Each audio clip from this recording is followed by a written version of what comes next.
Olá, sejam bem-vindos a mais uma longa conversa sobre a psicanálise e os seus desdobramentos na nossa vida. Eu sou a Carolina Martins.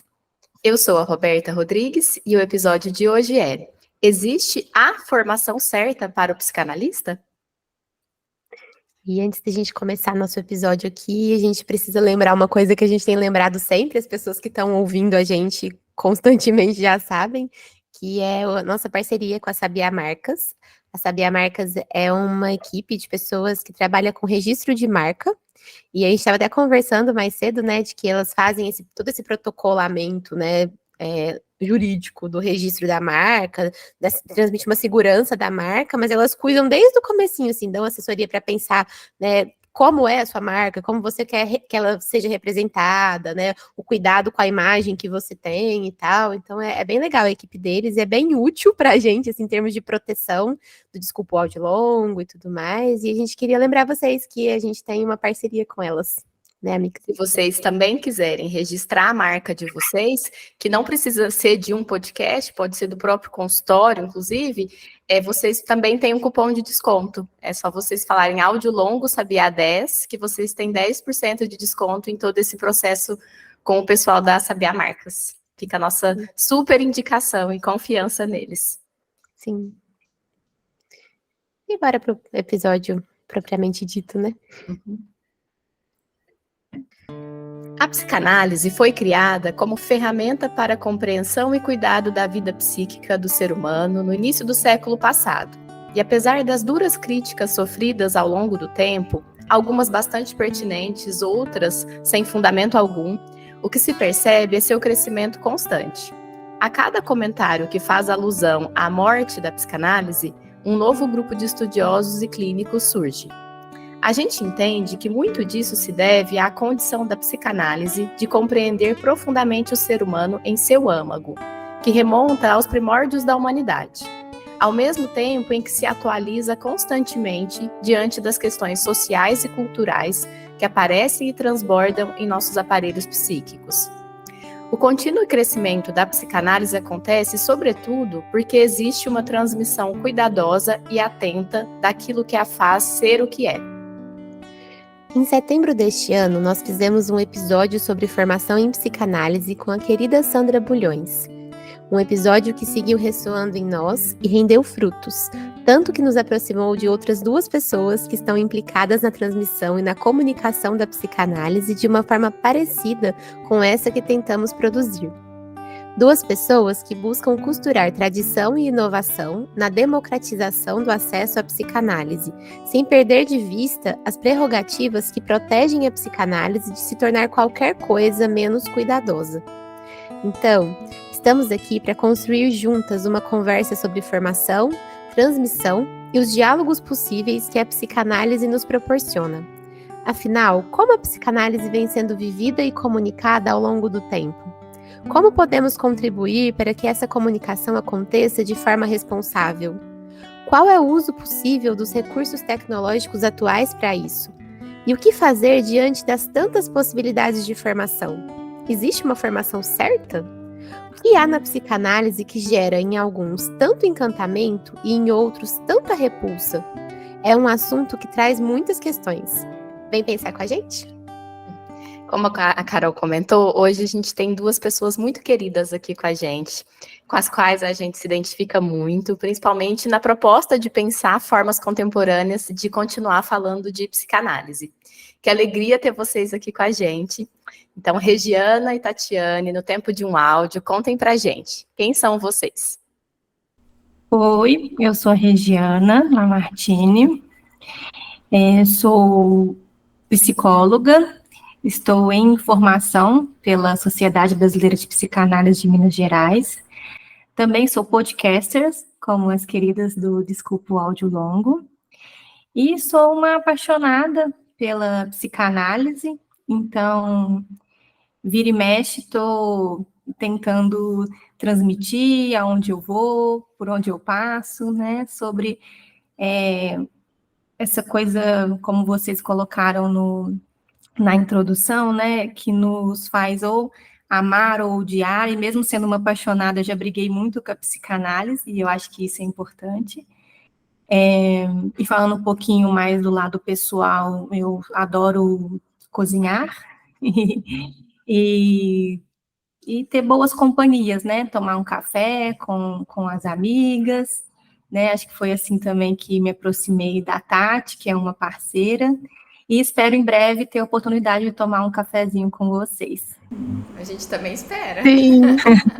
Essas mineiras, né? Todo mundo mineiro aqui também, né? Todo mundo sommelier de pão de queijo.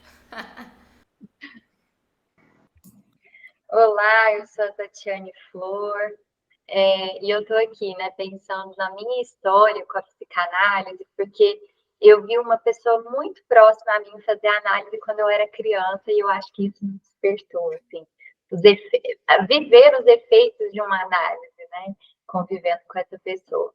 E a minha trajetória foi fazer o curso de graduação em psicologia na Universidade Federal daqui de Uberlândia, minha cidade. Foi então também que eu tive contato tanto com Freud, mas um contato, no primeiro momento, assim, meio repulsivo, não gostei tanto do Freud, mas logo em seguida eu conheci uma professora winnicottiana que me fez ver a psicanálise com outros olhos e me fez o convite para tentar entender o que é essa danada psicanálise que a gente acha que ela é estranha e familiar ao mesmo tempo a todos nós, para quem se aproxima dela, né?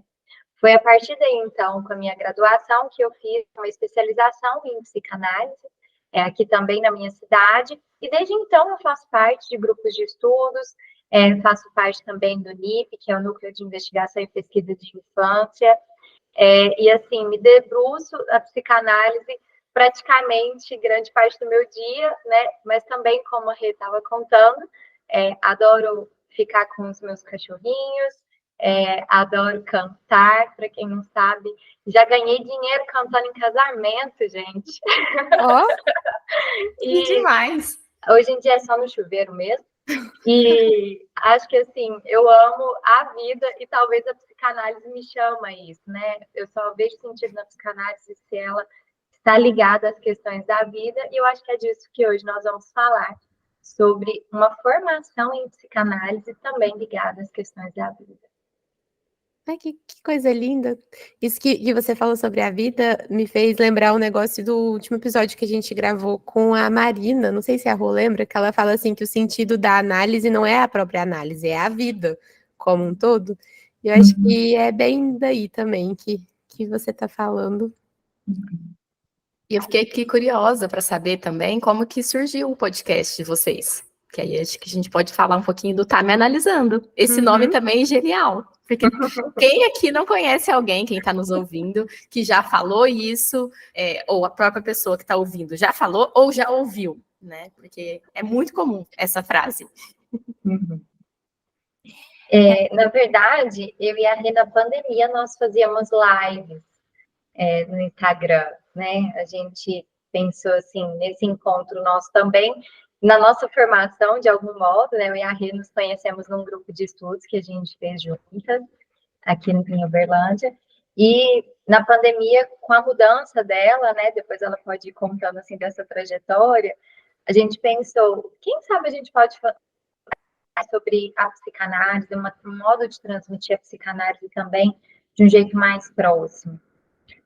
Depois de algum tempo de live, eu imagino que deve ter sido mais de 1 ano e meio, assim, né, que nós fazíamos, nós nos damos conta que talvez o modelo do podcast fazia mais sentido para nós, né?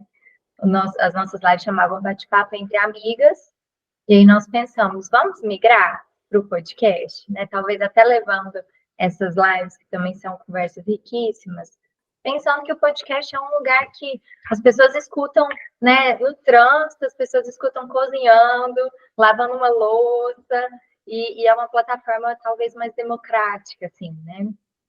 E aí nós pensamos que esse é o caminho, mas eu vou deixar a história do nome para recontar.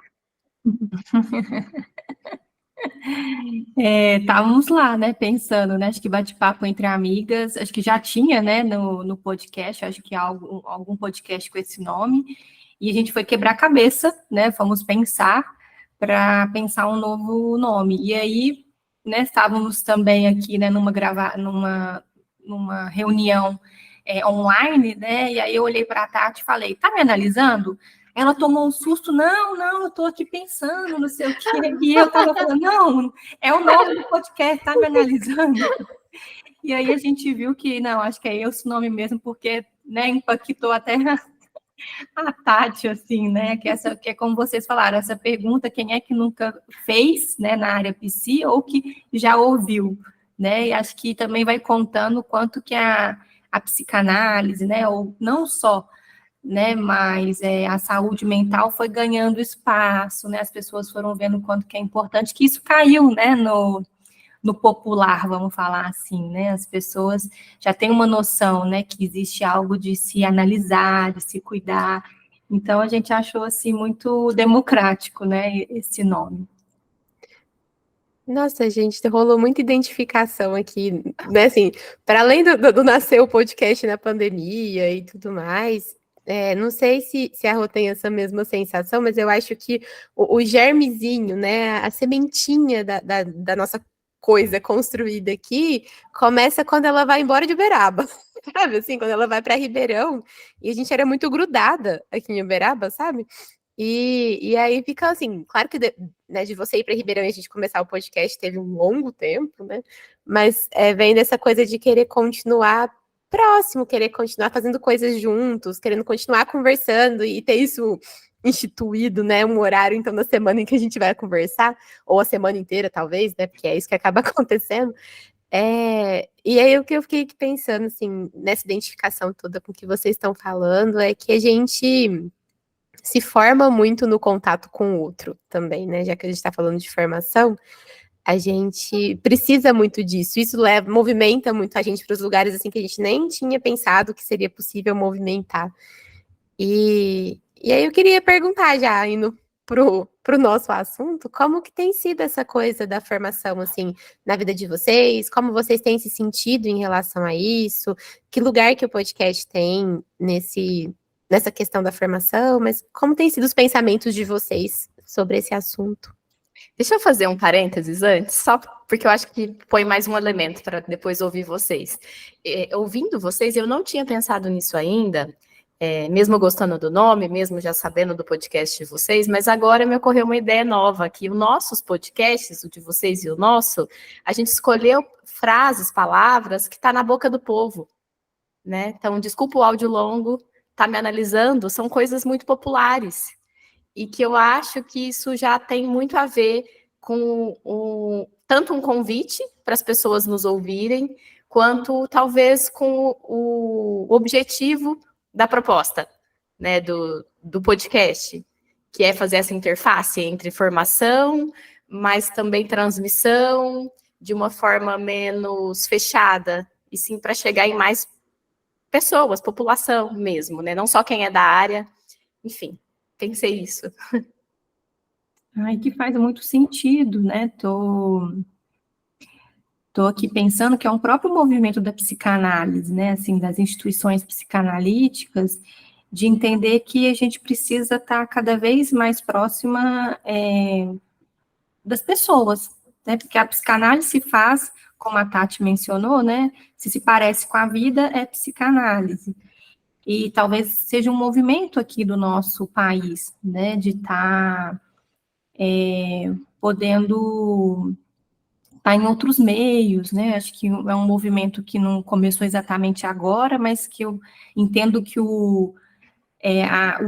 né, a floração, né? Isso começou a aparecer mais, ficar mais evidente de uns anos para cá. Talvez a pandemia, não estou dizendo que isso foi um estudo, mas né, a minha percepção, talvez a pandemia tenha feito isso, né? Porque as mídias sociais elas foram muito usadas e elas, né, conseguem acessar muitas pessoas, né? A psicanálise acontece via de regra, né, entre as quatro paredes do consultório, mas não só, né? O Freud mesmo, quando ele cria, né, a Associação Psicanalítica Internacional, né?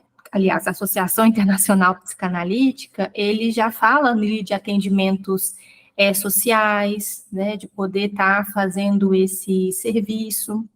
Então, a psicanálise talvez durante muito tempo, e não é mentira, né? Ficou algo da elite, elitizada, que não é para todos, e isso continua sendo uma verdade, mas não no sentido econômico. Eu acho que ela não é para todos, porque é um trabalho árduo, difícil, de se haver com coisas nossas que não é bonito de se ter, não é bonito de se mexer, mas que é do humano, né? Todos nós temos ódio e amor, temos inveja e gratidão, temos, né, coisas boas e más. Então, a gente vai lidando com isso, né? E é justamente desses sentimentos ou emoções tão opostas que a gente tem os conflitos, né? Às vezes o desejo que é uma coisa e a gente, por viver em sociedade, fala, opa, né, isso aí eu não posso, né? Porque tem um limite, tem um outro ali. Então, eu acho que a psicanálise vai nascendo desses conflitos. E a gente precisa estar, né, aonde o povo está. Acho que a gente tem um episódio sobre isso, né, Tati, assim, pensando no circo, né, o circo está onde o povo está. Eu acho que a psicanálise também, né, porque senão ela fica algo erudito, e não é essa a finalidade dela, pelo menos eu penso assim, né, ela é para, de fato, poder colaborar com aqueles que estão em sofrimento, né, eu acho que no final é isso, né, assim, se a gente for espremendo, a gente vai chegar, né, nesse objetivo, né, que possa, não quero ser simplista aqui, mas eu entendo que é isso, né, ajudar pessoas que estão em sofrimento, e nós, enquanto humanos, temos sofrimentos psíquicos muito difíceis, né. Uma coisa que me ocorreu aqui também é que, lógico, na minha percepção, na pandemia também houve um boom de cursos, né, de psicanálise. E falando em formação, para além das instituições, né, que advêm da IPA, outras psicanálises, né, que também têm institutos, eu acho que foi um momento em que teve um crescimento, assim, do conhecimento psicanalítico e também de um oferecimento desse tipo de conteúdo, né? Agora também falando das mídias digitais, muita gente hoje fala de psicanálise, né, nas redes sociais. E eu acho que a gente vai podendo ir pensando, né, ao longo desse episódio, onde a gente procura a nossa formação, que tipo de instituição ou de pessoas, né, quem a gente vai procurar para pensar a nossa supervisão, a nossa análise, todos esses nossos processos que são tão importantes, que eu imagino que, aliás, eu escutei, né, o episódio que vocês se referiram sobre a formação que vocês gravaram, que são um tripé nosso da nossa formação, a nossa análise pessoal, os estudos teóricos e a supervisão. Mas eu acho que essa questão de oferecimento de cursos de psicanálise, e talvez alguns nem respaldados, né, uma polêmica que teve, que é uma autorização do MEC para ter um curso de psicanálise como se fosse uma graduação, né? Que caminhos são esses que nós vamos pensar na nossa formação enquanto profissionais?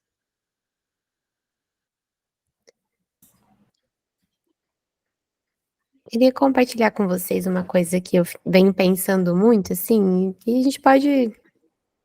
Não é uma coisa que tá fechada dentro de mim, então, assim, tudo bem ter discordância, é isso que eu quero dizer, sabe? Vou partir de uma situação que aconteceu recentemente. Fui convidada para, até contei pra Rui, isso foi essa semana. Achei bem interessante isso acontecer essa semana, assim, tipo, a gente tá tudo tão, assim, estudando pro episódio, pensando nessas coisas, conversando sobre isso já faz algum tempo e tudo mais. Fui convidada para coordenar uma roda de conversa, e na apresentação, a pessoa que me convidou me colocou como psicanalista. E aquilo me causou um desconforto imenso, porque eu não me denomino psicanalista para as pessoas, né? E aí eu pedi para ela corrigir, para psicóloga, mas depois fiquei com isso ressoando, assim, dentro de mim, assim, porque tem, né, dá pra gente ir para um lugar eu não tenho uma formação, eu não tô na formação da IPA, né, tem várias coisas, assim, que é a psicanálise da qual a gente acaba se aproximando mais e tudo mais, mas parece que a coisa não fica fechada só aí, assim, fiquei pensando sobre que desconforto que é esse também, porque, apesar de tudo, né, se a gente for parar para pensar no tripé, ele acontece, sabe? Tô enfiada num monte de grupo de estudo, tô fazendo supervisão desde sei lá quando, tô fazendo análise desde sei lá quando, e esse cuidado existe. E eu acredito que, pelo menos em algumas sessões, o que eu tô fazendo com os meus pacientes é psicanálise. E aí ficou um negócio meio incongruente, assim, dentro de mim, sabe? E aí eu fiquei aqui pensando nisso, né, a partir do que a Tati falou sobre o tripé, a Sandra falou de um ringue, na verdade, né, de 4 pernas, da questão da instituição, e que o que me veio é que por mais que, como dizem muitos analistas lacanianos, né, a autorização precise vir de dentro, né, para você se denominar psicanalista, qualquer coisa nesse sentido, a autorização vem de dentro, e eu não discordo disso. Eu acho que ter um lugar em que a gente se respalda e que a gente se sente autorizado junto, tem, né, ter essa contrapartida do de fora, faz muita diferença. Né, assim, transmite uma segurança muito maior para falar, usar esse termo. E não que no final das contas vai fazer alguma diferença para a roda de conversa lá que eu for coordenar, se eu sou psicanalista ou psicóloga, assim, a Carolina que está lá é a mesma, sabe? Assim, o que eu vou pensar para fazer com aquelas pessoas vai ser a mesma coisa. Acho que a diferença está na forma como a gente se vê e se posiciona diante do mundo e como o mundo responde, sabe? Eu fiquei pensando muito sobre isso, não cheguei em muitos lugares, esse foi o máximo que eu cheguei, assim, de pensamento. Mas queria compartilhar isso com vocês, porque acho que dá para a gente ir pensando algumas coisas sobre o que é formar e o que é... Quem que a gente chama de psicanalista, né? Assim, alguma coisa nesse sentido. Eu fiquei pensando, te ouvindo, Carol, que uma coisa que eu não tinha pensado, que ter toda essa construção da psicanálise na nossa sociedade, não estou falando da sociedade de psicanálise, né? Na nossa sociedade, mas que é permeada pela criação da sociedade de psicanálise, pela IPA, que é algo lá de trás, lá do Freud, que vem até hoje, eu acho que tem 2 lados. Um provoca isso que te gerou aí, eu acho assim, né? De, poxa, eu posso me denominar psicanalista? Quem vai denominar sou eu ou é uma formação? Que no nosso caso, a gente que estuda os ingleses fica muito com a IPA na cabeça, né?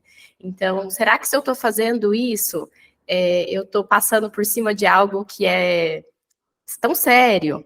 Eu acho que, por um lado, isso é bom no sentido do questionamento, desse questionamento ficar dentro da gente como uma forma responsável da gente se colocar no mundo, na clínica, no que a gente se propõe a fazer, né? Mas o quanto que, às vezes, isso também pode ficar, um outro lado da mesma moeda, né?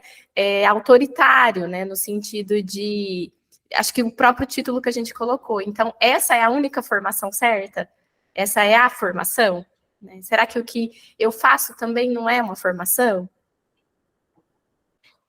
Então, esse incômodo, essa situação que a Carol viveu, eu também vivo e já vivi em outros momentos, e eu concordo que, claro, no final das contas, quem vai nos autorizar a ser psicanalistas somos nós mesmos, né? Não, mesmo que a gente faça a formação lá da IPA e venha um certificado, porque no final vem sim um certificado, né? Lá de Londres, dizendo que você, né, fez tudo que tinha que ser feito, que você foi aprovado, porque é todo um processo, né, muito rigoroso e transformador. Acho que no final, se você não se sente psicanalista, você não se sente psicanalista. Mas eu acho complexo, porque eu tô, né, vamos falar assim, eu, Regiana, tô fazendo a formação da IPA.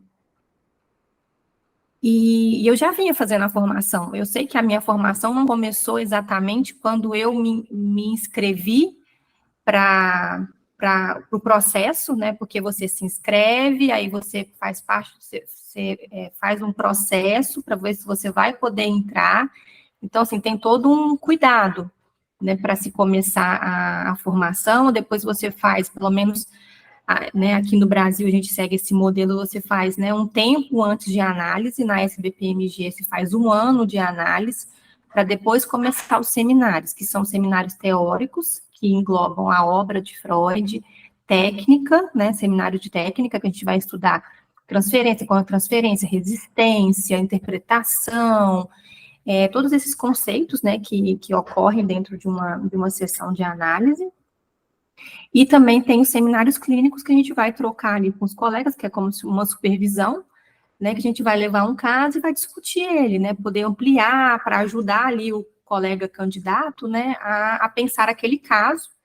Depois a gente tem que fazer, né, vamos falar assim, 1 ano de análise, depois 4 anos estudando, né, assim, e a análise, ela continua. Então, no total, são 5 anos de análise, 4 de seminários teóricos, técnicos e clínicos. A gente tem que fazer um trabalho a cada ano, tem um trabalho por ano. Aí os primeiros são teóricos, os segundos tem que ter uma vinheta clínica, né, assim, no 3º ano, e depois, eu acho que são 6 ou 8 trabalhos, hein? Eu acho que são 8. Depois você tem que fazer, que tudo para mim ainda é muito novo, né? Eu estou fazendo, então, assim, tudo é muito novo. E depois a gente faz como se fosse, né, uma apresentação ali de um caso que a gente acompanha, e a gente, né, apresenta para uma banca, para, né, para eles aprovarem ou não, pedirem, né, alguns ajustes ou não do caso que você levou, a gente vai amarrar com a teoria e apresenta isso. E aí depois, passado todo esse processo, você, vamos dizer assim, né, você está ali, porque você é candidato a psicanalista, então eu me candidato a ser psicanalista. Depois eles te falam se você, né, passou a psicanalista ou não, e aí você vira membro da sociedade, né, muda aí essa titularização. Mas eu entendo que a minha formação começou antes, porque, assim, a gente cair de gaiato, né, assim, de paraquedas na formação é muita coisa. Então, assim, desde da faculdade, né, do curso de psicologia, eu fui me interessando pela psicanálise, depois, um pouquinho antes, né, durante a formação, fiz alguns trabalhos psicoterapêuticos, depois fui, né, para um trabalho, né, de base psicanalítica, e entrei para um grupo de estudos lá de Uberlândia, né, que chama CEP, que é o Centro de Estudos e Eventos Psicanalísticos de Uberlândia, que segue os moldes das sociedades da IPA, né, então a gente faz os módulos fundamentais, que a gente começa estudando Freud, depois tem os outros módulos fundamentais de Klein, aí eu também fiz, e tem outros módulos, né, que eles, pelo menos na minha época, chamavam de módulos contemporâneos, que vai trazendo questões da clínica. Então, eu já estava também, né, nesse estudar, e claro, desde que eu saí da faculdade, eu fui fazer a supervisão. Mas por que eu não me sinto psicanalista?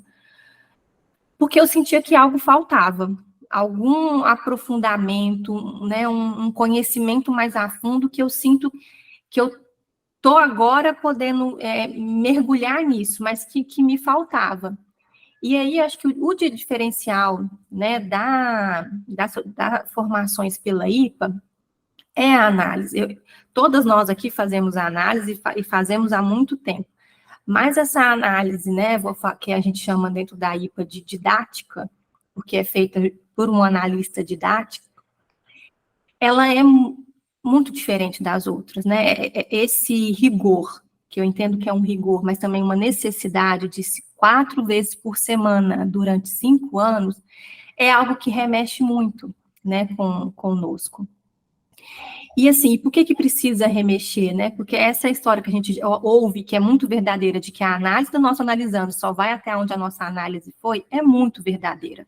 Então, se eu não mergulho nas profundezas de mim mesma, e que é muito difícil, e que eu, mesmo sabendo, né, do que eu sei, né, de todo o conhecimento científico, vou chamar assim, que eu tenho, é muito difícil mergulhar. Eu tenho resistência, né? Eu tenho tudo aquilo que eu vejo no meu paciente, eu tenho, porque eu também sou humana, eu não sou um ser superior, né? Então, se eu não mergulho nessas questões em mim mesma, eu não entendo o que é, né, mergulhar a fundo, eu não estou dizendo que mergulhar a fundo é só no sofrimento, mas que tem, né? É difícil eu também conseguir mergulhar com o meu paciente, principalmente naqueles pacientes, né? Porque vamos falar assim, ó, tem os neuróticos, né? Aquela classificação. Mas quem está num sofrimento psíquico muito grande, assim, de uma ruptura, de não conseguir mesmo pensar, de ter uma saída, e às vezes até pensar, né, num suicídio. Não estou dizendo que todo caso de grande sofrimento vai cair nisso, mas nesses estados de mentes muito primitivos, muito difíceis, se a gente não mergulha nisso em nós mesmos, fica muito difícil a gente conseguir ir com o paciente. Então, assim, eu falei demais, tem outras coisas para falar, mas eu quero, né, ouvir vocês, que né, essa minha fala pode suscitar. Quero muito ouvir a Tati, mas eu queria fazer um comentário rápido, Tati. Eu comentei com a Carol essa semana um paralelo que eu fiz com atividade física, que eu acho que me lembra um pouco isso que você está falando. Se a gente faz, eu pelo menos, eu falo por mim, se eu faço uma atividade física sozinha em casa, eu faço de um jeito. Se eu vou para uma academia e eu tenho um professor do meu lado ali me olhando, e é um professor que eu vejo que não está me dando tanta atenção, que tá ali, mas não presta tanta atenção nos detalhes, eu faço um outro exercício. E se é um professor que está ali atento, rigoroso, e tanto nas minhas potencialidades, me colocar para cima, quanto no sentido de ver que eu estou ali, ontem aconteceu, eu estava fazendo lá com 10 quilos um exercício que meu professor falou, Roberto, você já pode fazer com 12. Eu, não dou. Ela, dá sim, vamos lá, estou aqui do seu lado. Então, assim, é um outro exercício. E eu sinto que a análise entra aí, porque eu faço 4 vezes por semana, tem 1 ano. E é uma luta, não, 1 ano e meio, é uma luta danada. Assim, é uma vontade enorme de diminuir para 3, para 2, constantemente. E é isso, as resistências, as brigas, as discussões, a intimidade, o aprofundamento. E eu sinto que talvez esse seja o diferencial mesmo ali da formação. Eu não estou na formação da IPA, mas eu fico pensando que para se manter ali, né, por tanto tempo, fazendo 4 vezes por semana, que não garante um aprofundamento, mas que vai possibilitar, sim, um maior aprofundamento, eu acho que talvez seja o maior diferencial. Você falou, eu fiquei pensando nisso, porque sozinha eu não ia pôr 12 quilos. Eu não ia. Por mais que eu sei da importância de fazer análise, por mais que a gente faz a faculdade já, muitas vezes até já fazendo uma psicoterapia, nós somos humanos com as nossas precariedades e a gente com as nossas defesas. Eu acho que a gente tenta muito não entrar em contato, né? Acho que esse é um ponto muito importante. Tendo esse rigor, né, dentro das sociedades da IPA, isso não garante que você vai ser um bom psicanalista ou que, de fato, você vai ser um psicanalista, que imagina outras instituições que não têm esse rigor. Eu não estou chamando de rigor algo duro, assim, né, algo do ponto de vista negativo da palavra, mas um rigor mesmo de ser de uma excelência, né? Imagina, né, instituições que não têm, né, que não tem esse cuidado com essa excelência, né, tanto do analista que vai analisar, quanto do candidato, quanto dos coordenadores que vão passar a teoria, né, que vão passar esse conhecimento, e é isso, e quem passa o conhecimento é uma outra pessoa, né, assim, tá ali no livro. Eu, pelo menos a minha vida inteira, né, dentro da psicanálise, eu escutei, a gente não estuda psicanálise sozinho. E, de fato, é muito difícil estudar psicanálise sozinho. Então, assim, mas quem vai passar é aquela pessoa, é a visão daquela pessoa da psicanálise. Olha só como que isso é importante, né? As pessoas que estão ali, né? Assim, o cuidado que essas pessoas têm que ter, né? Com elas, com o outro, é muito delicado.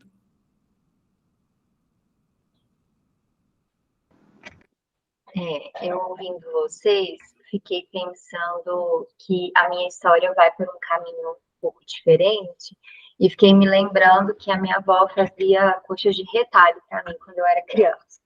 Hoje em dia ela não consegue costurar mais.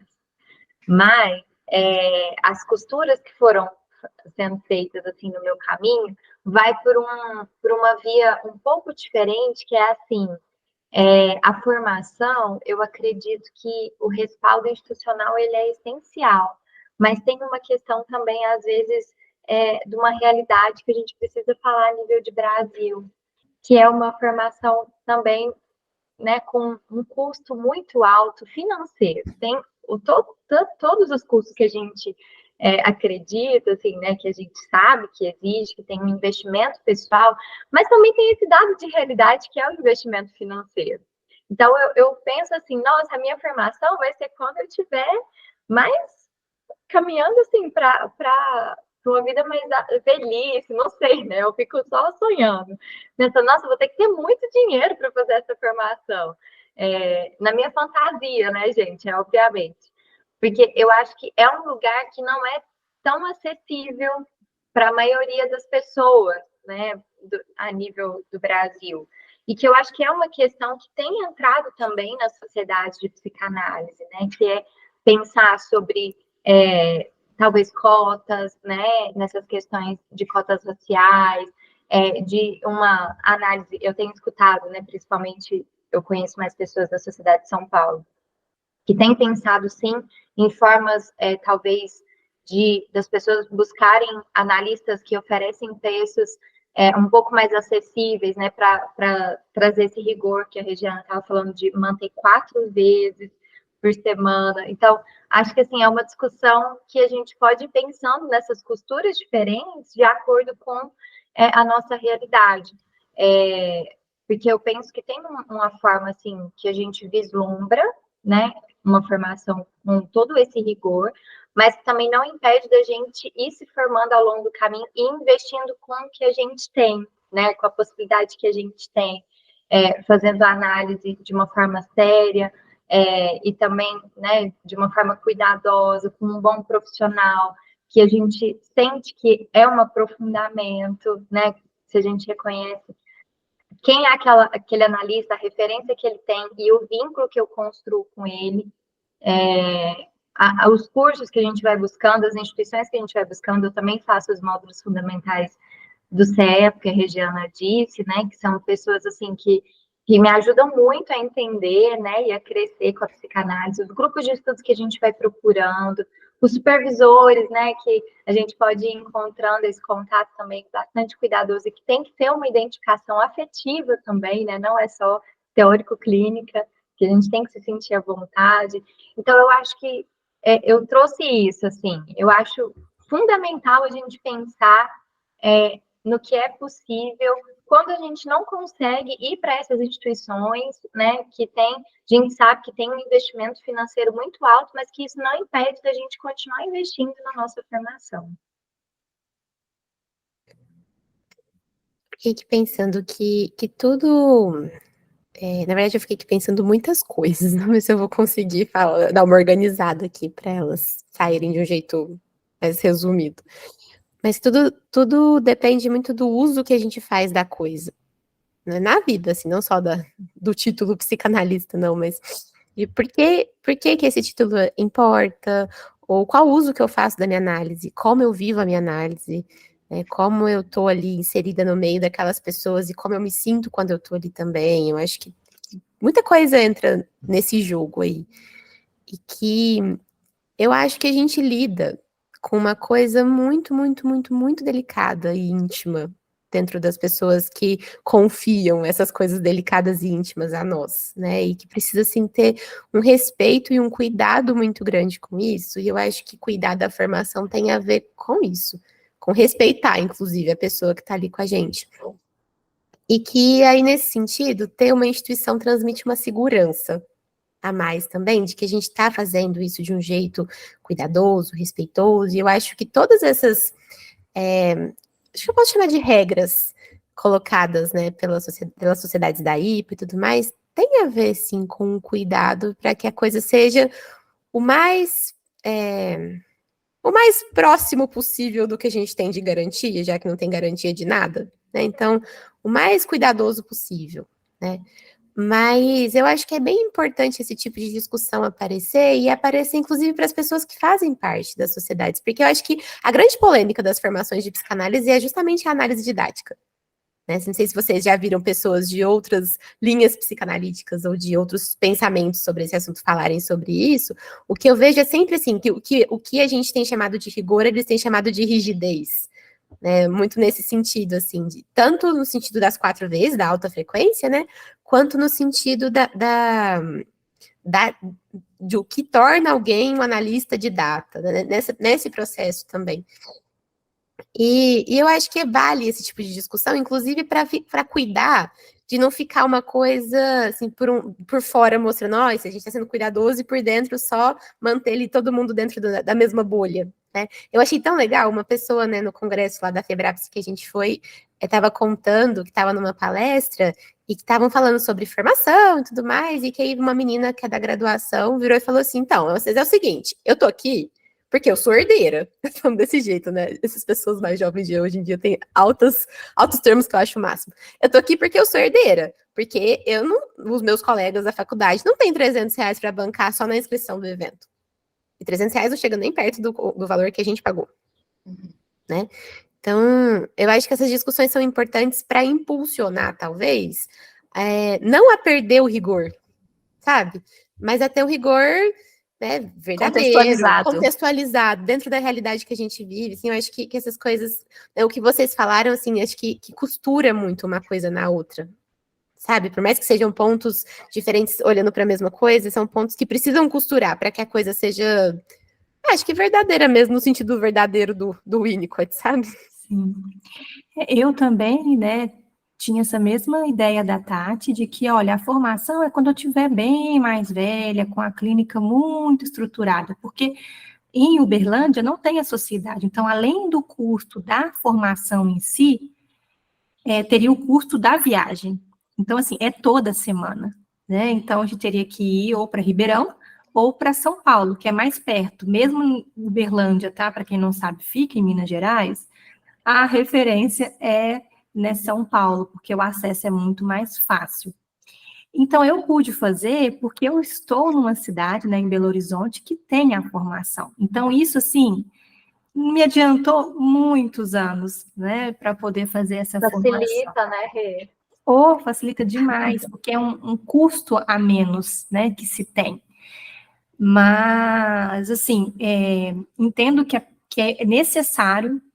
Acho que uma das, né, bandeiras, não sei se a gente pode chamar de bandeira, mas de uma das questões que a gente levanta, né, Tati, é essa questão da democratização da psicanálise, das questões raciais, que a gente precisa olhar para isso, né, a maioria das pessoas que fazem são pessoas brancas, isso vem mudando, né, no Congresso também me chamou a atenção que eu vi muitas pessoas negras, e eu fiquei, assim, com uma alegria de ver essa mudança e estar participando disso. Eu acho que essa questão financeira, né, tem a ver com isso, para que essa população, né, que foi... Eu não quero que o podcast hoje, né, entre nesse mérito, mas que durante, né, muito tempo ainda né, negado muitos acessos que nós, enquanto brancas, né, temos, né, com uma certa facilidade. Eu não sou herdeira, como essa pessoa do Congresso, não sou, e faço a formação. Entrei morrendo de medo. Na minha entrevista, eu falei, eu não sei se eu vou dar conta, porque, de fato, o mais dispendioso, e assim, né, que a gente investe mais, tanto financeiramente quanto emocionalmente, é na análise de alta frequência. Né, o que encarece a formação é essa parte que é a principal do tripé. Né, vamos falar assim, a perna mais forte é essa. Então, eu entendo, acho que a gente vem conversando isso, as pessoas vêm repensando essa situação, né, em nível de Brasil, como é que ficaria esse acesso, também para não perder um rigor, né, não estou dizendo que o rigor tem a ver exatamente com o preço, não é isso, né, mas assim, eu não sou herdeira, o meu maior medo era essa questão, assim, eu não vou dar conta, e não sei como a gente entra e a gente dá conta. A gente vai trabalhando, né?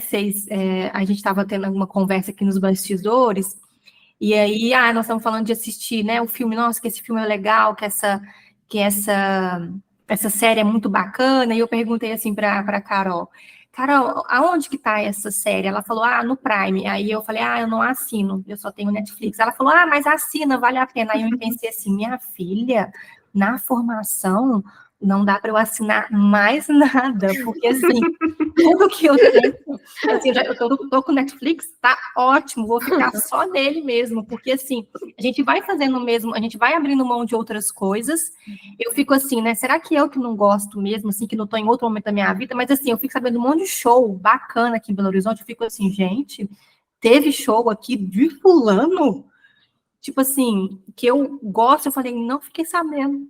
Não, que passou e que eu vi alguém no Instagram postando que foi, eu falo, olha, teve, né? Mas, assim, é uma coisa que eu não vou investir neste momento, né? E aí, assim, acho que a gente vai tendo também, né, encaminhamento, a clínica vai mudando, né, esse aprofundamento nosso, né, os pacientes também vão percebendo, então vai tendo, assim, uma certa, né, valorização, e a gente vai dar conta de bancar. Claro também que eu não posso deixar de falar, né, que eu também tenho uma ajuda em casa, vamos falar assim, né, sou casada, então tenho um parceiro que me ajuda, assim, né, que alguns custos ele banca por nós, para eu dar conta de bancar, né, a minha formação. Então, assim, a gente também vai abrindo mão de outras coisas.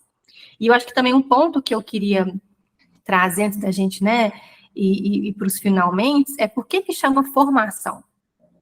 Por que não é curso? Por que não é graduação? Por que não é especialização? Porque, igual, né, a gente trouxe no início do episódio, assim, o MEC aprovou uma especialização em psicanálise que a pessoa pode sair com o título de psicanalista. Não seria ótimo? O MEC é uma instituição que valida, né, os cursos no Brasil, né, as pós, os mestrados, os doutorados. O MEC é uma referência aqui para nós, né, em ensino. Só que é uma formação porque eu entendo que vai tendo uma transformação e que, às vezes, só o teórico, ele não é capaz de fazer isso. Então, assim, como é que uma faculdade ou uma instituição de ensino apenas, né, vai dar conta de análise, de supervisão, né? Isso não se faz de qualquer jeito, né, de qualquer forma, com qualquer profissional. Em Uberaba, né, Carol, eu não sei como é que chama o núcleo aí de Uberaba. Chama GPU, é um grupo agora. Eu nem sabia que grupo e núcleo eram diferentes, né? Mudou, eles subiram de nível. Para se tornar, porque em Uberlândia também tem, chama GPU, é o mesmo nome? De Uberlândia é o NPU. NPU, tá. É porque também já foi GPU em Uberlândia. Então, assim, primeiro começa como um grupo, se na cidade tem psicanalistas, começa como um grupo, eles começam a dar cursos, né, assim, grupos de estudo, na verdade, a gente nem fala curso, a gente fala grupos de estudo, porque a gente vai estudar junto, né, não é um curso, né, que eu vou passar algo, então é um grupo de estudos, a gente às vezes acaba usando o mesmo termo, mas tem uma diferença, então, assim, tem grupos de estudo, seminários, porque é uma coisa que a gente entende que seminário vai fazendo junto, não é uma coisa que, olha, você é uma tela branca que eu vou te passar um conhecimento. Então, assim, começa como grupo, depois começa como núcleo, depois eu não sei exatamente qual que é a nomenclatura, e aí, para se tornar uma sociedade, vem uma outra sociedade mais velha para poder fazer essa curadoria. Então, assim, é um processo muito demorado, assim, né? Mas que bom, porque, né, vai possibilitar, né, que mais pessoas possam ter acesso a essa formação quando vai tendo sociedades nas cidades, né, por exemplo. Mas eu não quero me estender muito, não, que eu quero também ouvir vocês, né, mas eu achei importante pontuar isso, né, então por que a gente não faz pelo MEC? Porque não é assim tão simples, né, essa questão do tripé da análise da supervisão, assim, é muito sensível, né, não é com qualquer profissional também que a gente vai fazer essa troca, né? Uhum. Eu fiquei pensando se o processo ser muito demorado e delicado também para entrar na formação, porque eu sei que passa por muitas entrevistas, não é? Tem que fazer ali uma carta, daí você pode até me explicar melhor. Gente, como é que é o nome? Não é carta. Memorial? Memorial? Memorial, Memorial. Você faz o memorial, assim, não é o seu currículo, você tem que eu fui procurar saber o que era, né, mas até para entrar em faculdade, também tem muitas faculdades, assim, mestrado e doutorado, usa também o memorial. Você vai amarrando a sua vida profissional com a sua vida pessoal, você vai contando como é que você foi parar ali, o que te levou, então você vai contando de forma pessoal, e também a sua parte profissional ali nesse memorial, assim, um pouco sobre você e por que você quer fazer a formação, né? É o processo que eu acho que também envolve não só eles te avaliarem para entrar, mas acaba sendo um processo de você também ir avaliando o porquê você quer entrar, né? De ir fortalecendo isso. Eu faço parte aqui do Instituto de Psicanálise aqui de Ribeirão, o IEP, e a gente também tem, né, o processo seletivo para membros, e a gente sempre fala isso, assim, e vai avaliando nas entrevistas que é um processo de mão dupla, né? Se a gente, junto ali com a pessoa que está querendo entrar, a gente vai explicando, porque às vezes tem uma expectativa que vai entrar e ali vai estar na nominata, então vai chegar paciente, ou vai começar a dar aula no instituto, porque é um instituto que forma, é uma especialização, né, de teorias e técnicas psicanalíticas, parecido com o CEPO, né, que vocês estavam falando. E aí, nesse processo, a gente vai vendo que, conforme a gente vai explicando para a pessoa, assim, qual é a nossa intenção dela entrar no instituto, muitas vezes a própria pessoa vai vendo, não é isso que eu quero, não é o que eu imaginava, ou então ela já entra mais fortalecida de, não, é isso aí mesmo que eu quero.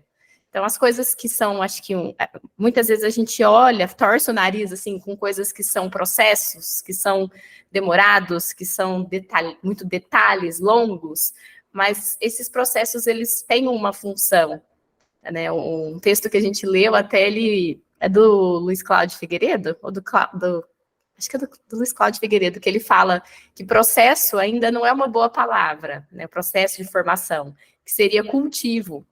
Uma palavra boa seria cultivo, porque é algo constante, que quando você entra também numa formação, você fez todo esse processo, como você estava dizendo, né? Então, era candidato, eu sei que tem várias sociedades que nem usa mais, né? Só a palavra candidato, você já entra e é um membro filiado, mas aí você está lá, agora você é psicanalista.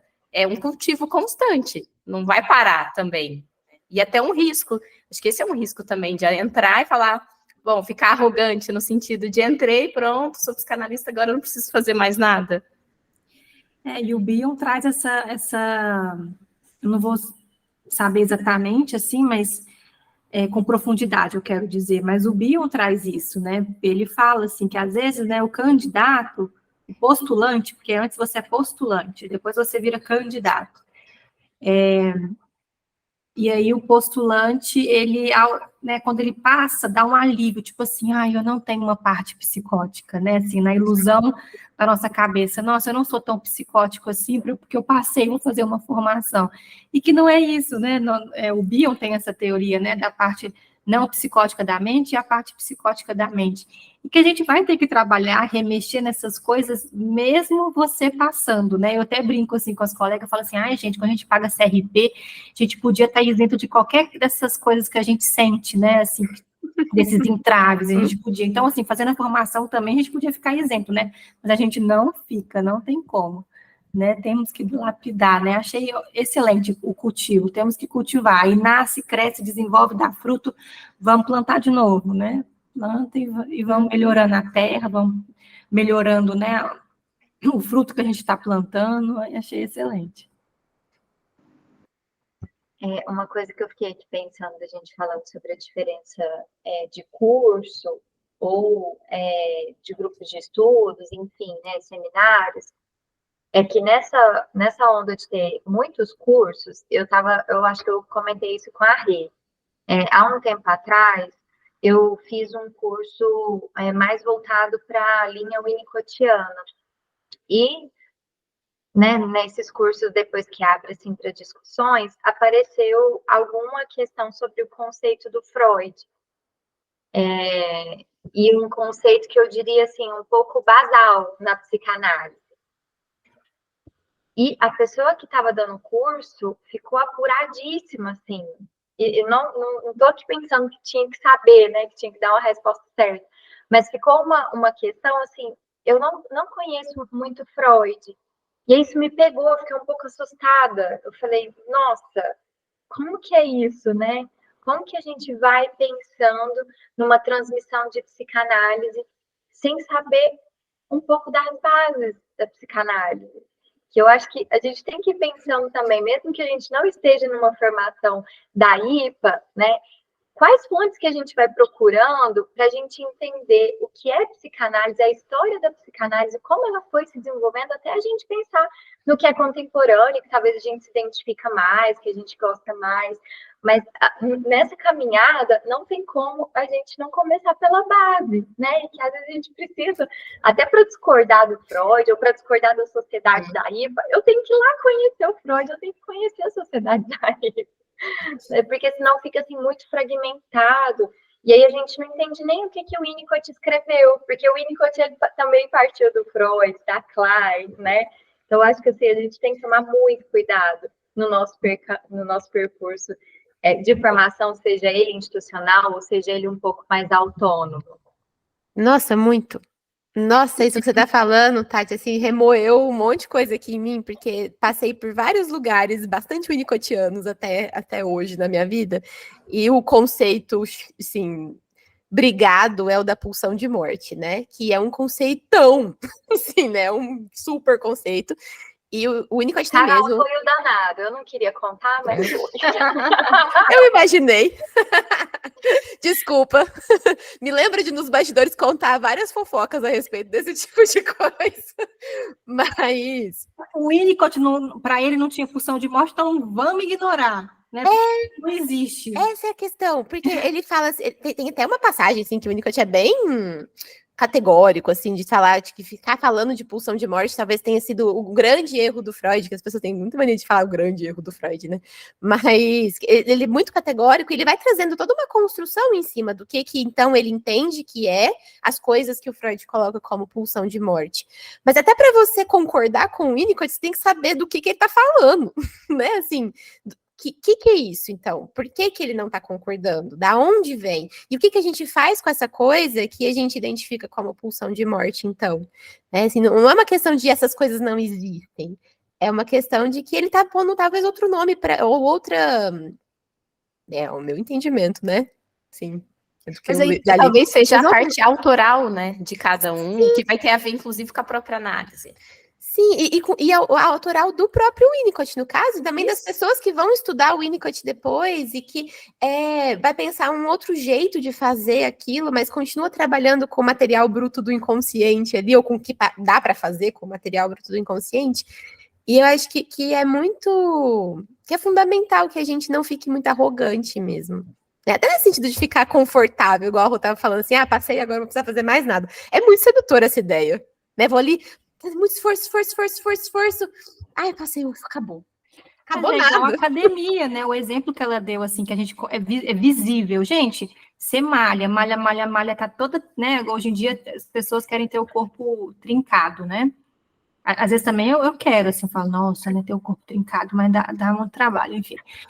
Também dá muito trabalho quanto. Aí você fica com o corpo trincado, você para de malhar, adeus corpo trincado. Ele vai durar ali um tempo, né, assim, mas é igual os nossos estudos mesmo, né, assim, claro que alguma coisa fica, né, tô aqui lembrando que o pessoal fala de memória muscular, sim, é mais fácil depois voltar, mas assim, aquele tônus, ele não fica se você não continua levantando peso, né, ou não é musculação, né, é treinando, né, se a gente não treina, e que faz muito sentido, eu também, se eu paro a academia um dia, gente, para voltar, eu tava pegando esse peso e agora, nossa, que dificuldade, né, mas vamos lá, porque é importante, né, quem é que leva a nossa cabeça para lá e para cá, a nossa mente? É um corpo, né, então é importante sim cuidar do corpo. Só estou ressaltando isso porque pode ter parecido que eu estava, não sei, debochando aqui da atividade física, mas não é isso. Não pareceu, não. Bom, não aos meus olhos, pelo menos aos meus ouvidos. Não estou dizendo que algo é melhor ou menor. A gente precisa caminhar para o fim da conversa aqui do episódio. Toda vez é a mesma coisa, né? As pessoas que nos escutam estão cansadas de ouvir a gente falar isso, tanto que é difícil fazer isso, porque, na verdade, assim, tudo isso que a gente tá falando tá fazendo surgir mais um monte de outras coisas na minha cabeça que eu acho que daria pra gente ficar mais umas 3 horas aqui. Que bom que a gente vai poder conversar mais um pouquinho. Acho que eu queria aproveitar também para dizer que quem é como a gente, que é inimigo do fim, lembrar que os apoiadores sempre recebem um extra. Então, assim, esse também é uma baita recompensa, né, lá do Catarse.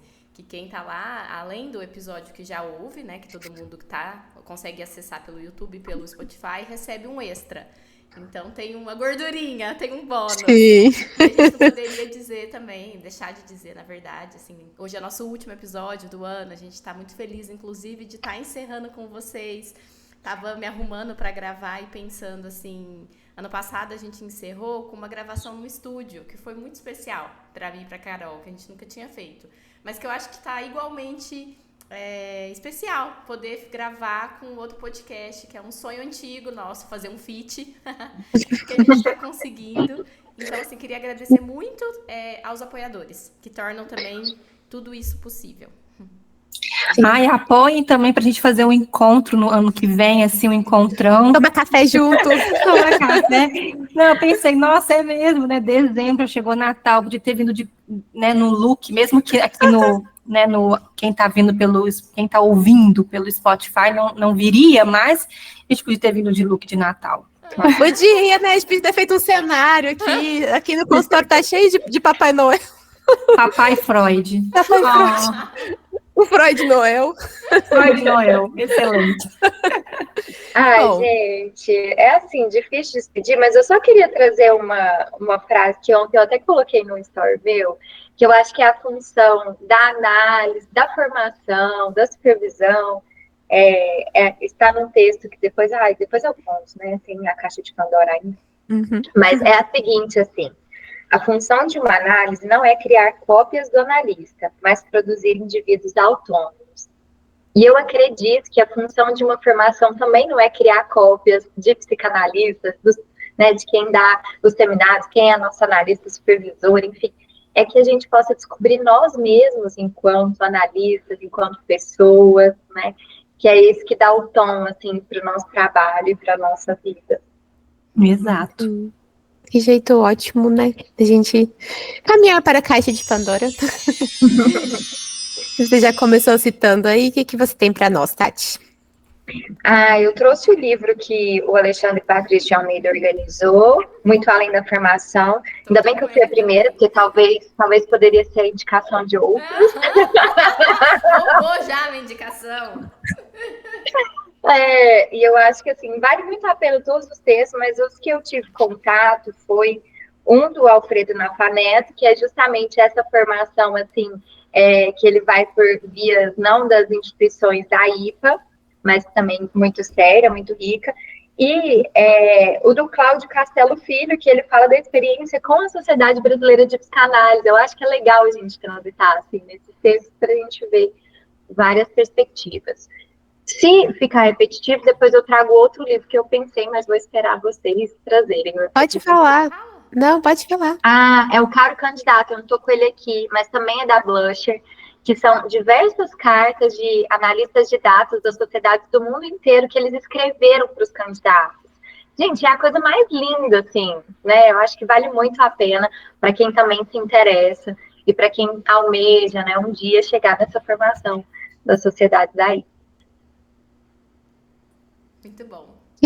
Sim, gostei, fiquei com vontade de ler.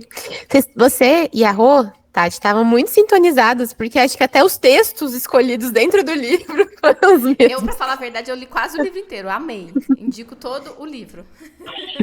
Mas enfim, o que você tem para nós, Rê?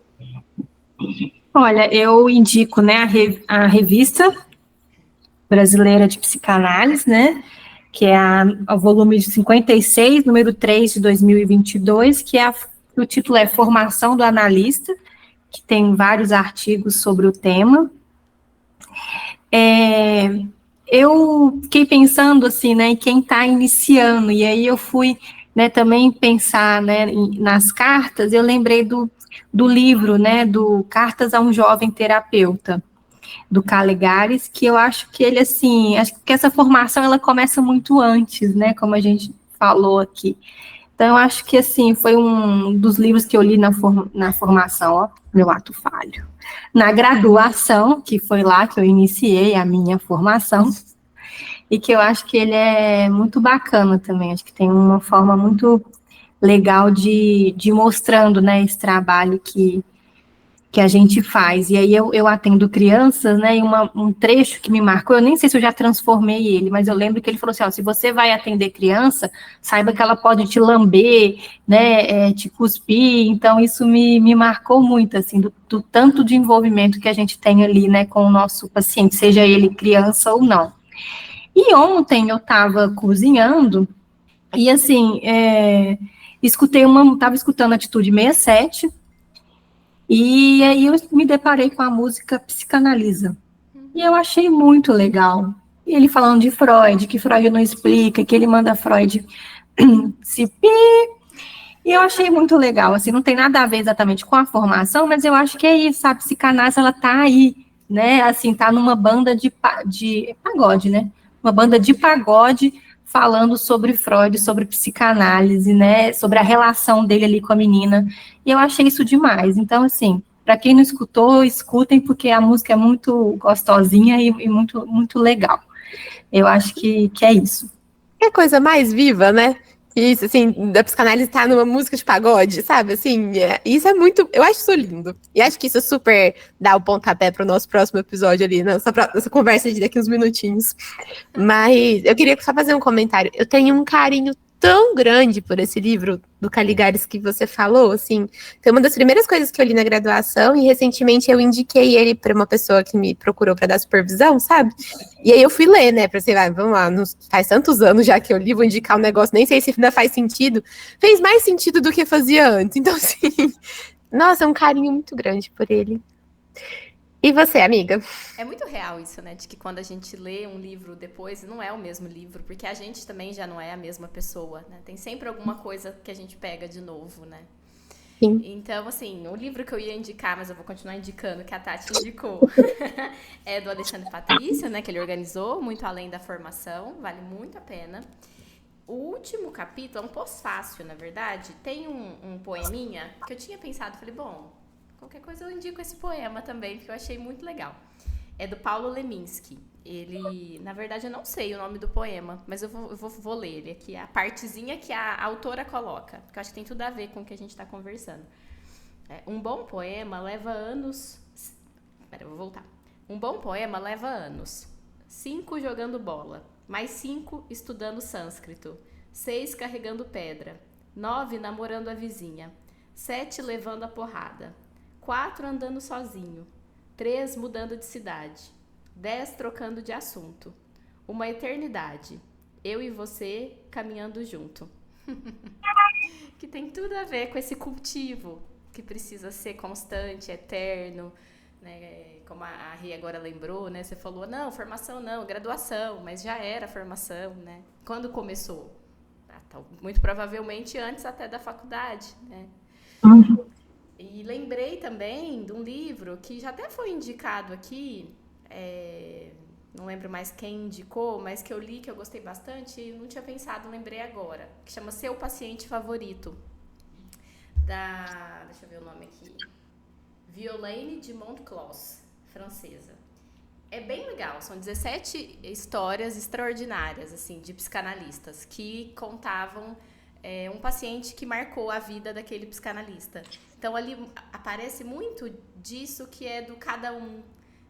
Por que marcou para aquele paciente? Porque tem a ver com a própria história do psicanalista. Então, aparece o psicanalista enquanto gente, encarnado.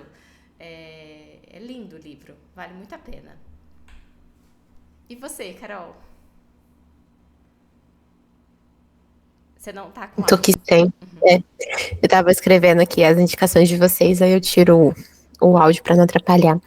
Eu fiquei com dificuldade de pensar a indicação, sabe? Assim, esse roteiro tava incumbido a mim. E aí eu terminei, assim, a minha parte dele, né? A gente tem sempre uma que começa e a outra que fecha, né, o roteiro. E eu terminei a minha parte e aí falei, gente, mas o que eu vou pôr aqui nessa caixa de Pandora que eu acabei de escrever sobre aqui?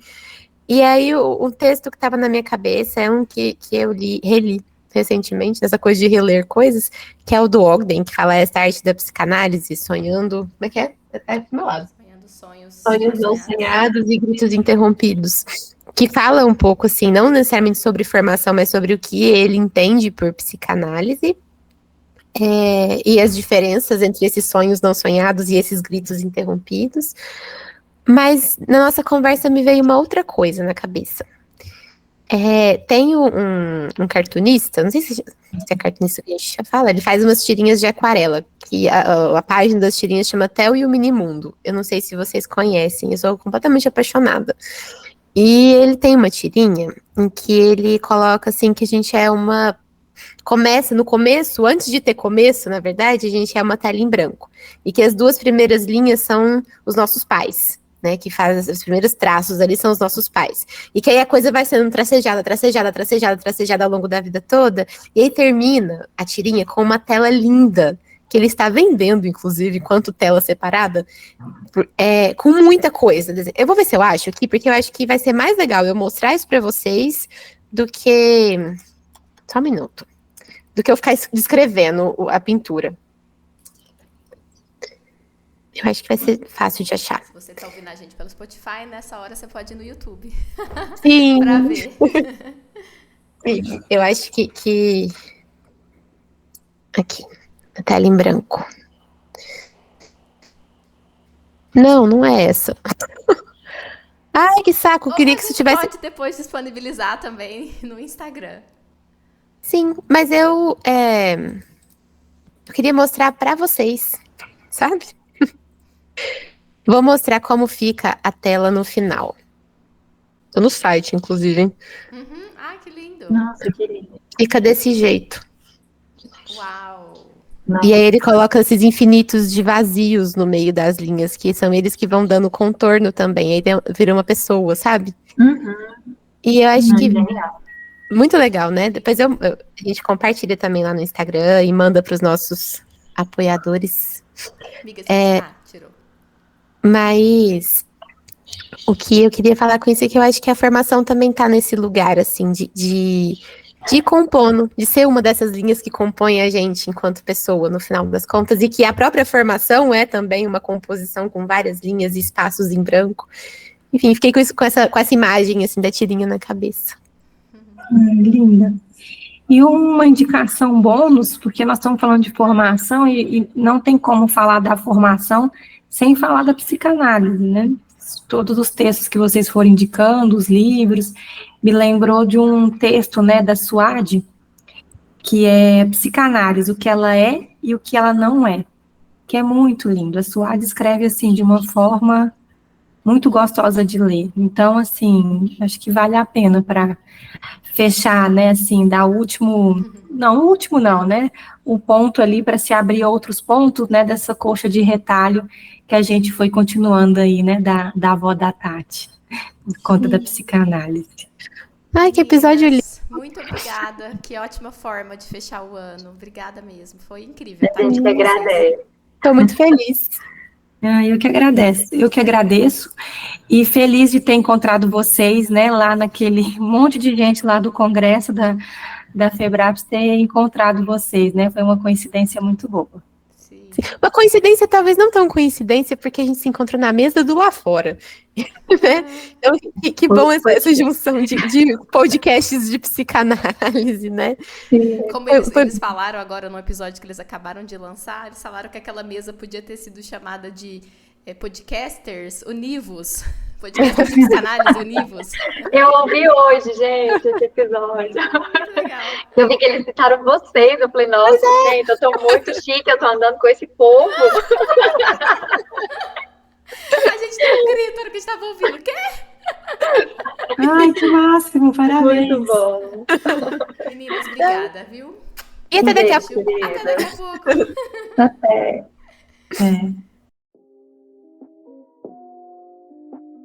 Esse episódio é patrocinado por Anglofone English Curses, Francisco, José Roberto, Lúcia, Luiz do Nascimento, Sônia, Terezinha e Vanderlei. O áudio e o vídeo desse episódio foram editados por Guilherme Martins Pereira Alves. O roteiro é de Carolina Martins Pereira Alves. A revisão de roteiro é de Roberta Rodrigues de Almeida. E a montagem do episódio e a edição final é de Carolina Martins e Roberta Rodrigues. Se você gostou desse episódio, se inscreva no canal ou siga a gente na sua plataforma de áudio preferida e compartilhe o episódio com quem possa também se interessar pelo assunto. Se você ficou pensando algo e quer compartilhar com a gente, comente nas nossas redes sociais. E se você quer conversar mais de pertinho com a gente pelo grupo do WhatsApp e receber newsletters quinzenais, seja um apoiador. Até o próximo episódio!